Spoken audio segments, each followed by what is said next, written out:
শীতকাল চলে এলো। শীতকাল মানেই কিন্তু বাঙালির পিঠেপুলির উৎসব। আজকে বানাতে চলেছি চুষি পিঠার পায়েস। প্রথমে এখানে আমি বাদশাভোগ চালের গুঁড়ি আর আতপ চালের গুঁড়ি কিছুটা নিয়ে নিয়েছি। তারপরে গরম জল করে আস্তে আস্তে ভালো করে একটা ডো তৈরি করে নিয়েছি। এই জলটা কিন্তু গরম থাকতে থাকতে আমাদের ডোটা বানিয়ে নিতে হবে, ঠান্ডা জলে কিন্তু সম্ভব নয়। ভালো করে এটাকে মেখে নেওয়ার পর আমরা এটাকে কিছুক্ষণের জন্য ঢাকা দিয়ে কিন্তু রেখে দেব। দেখুন খুব সুন্দর করে কিন্তু ডোটা মেখে নিতে হবে, নাহলে কিন্তু আমরা চুষি পিঠেটা বানাতে পারবো না।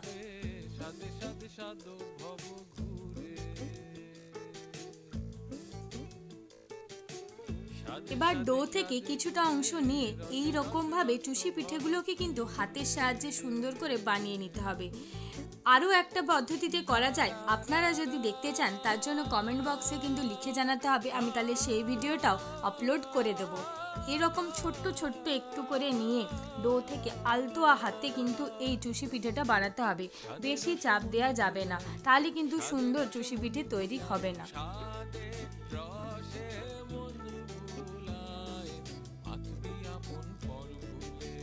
এদিকে আমি দুধ গরম হতে দিয়েছি। এখানে কিন্তু আমি ফুল ফ্যাট মিল্ক নিয়েছি। এরপর এখানে এবার চুষিগুলো ছেড়ে দেওয়ার পালা। দুধটা কিন্তু ফুটে এলেই আমাদের চুষি পিঠেগুলো ছেড়ে দিতে হবে এবং হালকা হাতে নাড়াচাড়া শুরু করে দিতে হবে, না হলে কিন্তু নিচে লেগে যেতে পারে।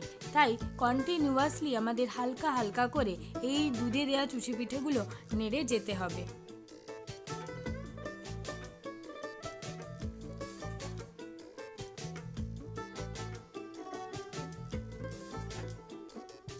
দেখুন কি সুন্দর এই চুষি পিঠে কিন্তু তৈরি হয়ে এসেছে। আমি কিন্তু মাত্র 10 থেকে 15 মিনিটই ফুটিয়েছিলাম। আপনারা যতটা পরিমাণ করছেন তার উপর ডিপেন্ড করছে আপনারা কতক্ষণ ফোটাবেন।